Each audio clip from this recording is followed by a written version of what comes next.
Daftar calon menteri yang dipanggil presiden terpilih ternyata banyak membuat komentar netizen sebagai calon menteri kompromistis alias kekuatan pendukung yang masih diragukan permainannya di lapangan pada bidangnya masing-masing alias daftar menterinya belum kelas dunia. Kita ke sepak bola untuk ilustrasinya. Indonesia sewaktu memutuskan akan main di Liga Dunia dalam hal sepak bola, memilih pemain naturalisasi karena berkompetisi tingkat dunia bukan hanya perlu skill tetapi mental dan kemampuan fisik di atas rata-rata manusia. PSSI melakukan sebanyak-banyaknya naturalisasi pemain yang ada darah Indonesianya walau hanya seperempat, atau seperti Paes deh, kiper nasional kita yang hanya neneknya pernah tinggal di Kediri. Itu aja kita ambil, padahal dia bule 100% demi membuat Indonesia bisa main di kancah internasional. Itu semua dilihat adalah skill dan mental pemainnya yang memang world class. Kompetisi di Liga 2 di negara Eropa itu dibandingkan dengan pemain nasional Indonesia itu baru sama. Sementara pemain dunia di Liga Piala Dunia itu di atas Liga 1 Eropa derajatnya.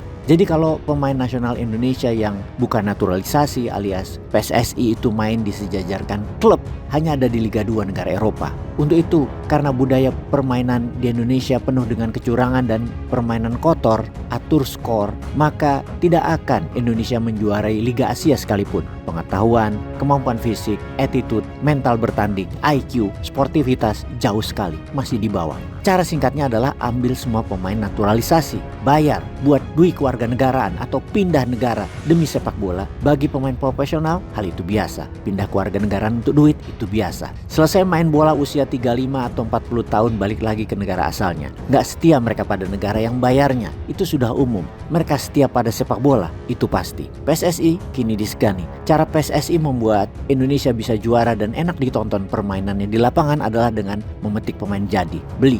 Kita kembali ke kementerian. Agaknya susunan pemainnya masih di Liga 2 atau ini hanya strategi di awal. Yang penting semua golongan terpuasi dulu. Sementara itu Pak Prabowo sudah siap dengan pemain naturalisasi yang benar-benar profesional. Apakah begitu? Pak Prabowo adalah orang yang punya banyak champion player dalam daftar pemain di Liga Kementerian pastinya. Kita tahu sekali masih banyak yang bagus di barisan lapis 2 atau di bangku cadangan kan saat ini. Belum dimainkan. Masih lihat komposisi, masih memuasi sponsornya Pak Prabowo yaitu Pak Jokowi. Daftar calon menteri kementerian kemarin masih rasa Jokowi, masih rasa kompromistis, masih main aman. Kedepan itu ada Liga Dunia yang berat kompetisinya seperti kemungkinan perang militer di 3 wilayah dunia, kemungkinan negara produsen tidak ambil hilirisasi hasil produk Indonesia karena turunnya permintaan mereka. Lalu mereka, negara-negara produsen tersebut mengurus kebutuhan domestiknya, diputar uang domestiknya ke masing-masing negara di dalam negerinya,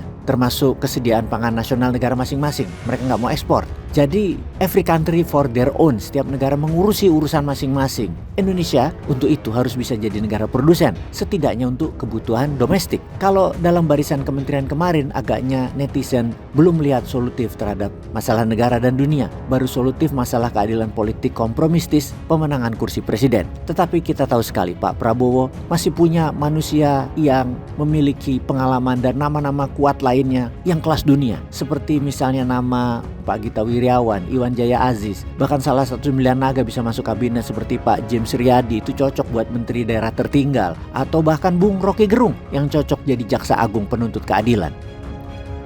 Peace.